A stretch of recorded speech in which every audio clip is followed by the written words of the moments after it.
పవన్ కళ్యాణ్ గారు మీరు ఆల్రెడీ ఆ పార్టీలోనే ఉన్నారు.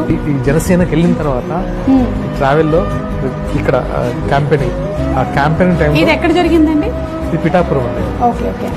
పిఠాపురం క్యాంపెయిన్ చేసేటప్పుడు నేను అప్పుడు నాకు క్యాంపెయినింగ్ ప్రచార కమిటీ బాధ్యతలు అప్పగించారు. ఆ టైంలో స్టార్ క్యాంపెయినర్గా అక్కడికి వెళ్ళాము. It's a wonderful journey.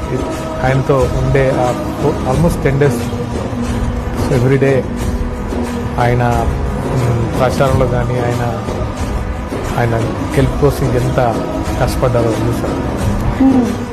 ఇది ఆఫ్టర్ విన్నింగ్ అంటే డిప్యూటీ సీఎం అయిన తర్వాత డిప్యూటీ సీఎం అయిపోయిన తర్వాత కలిసి ఒకరోజు ఏంటి ఎలాంటి సిచ్యువేషన్స్ ఉన్నాయి వాటి నెక్స్ట్ డిస్కషన్స్.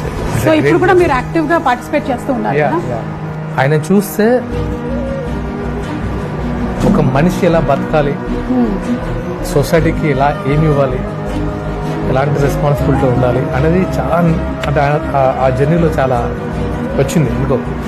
అండ్ ఆయన గురించి ఎంత చెప్తే అంత, ఆయన గురించి నేను చెప్పాల్సిన అందరికీ తెలుసు.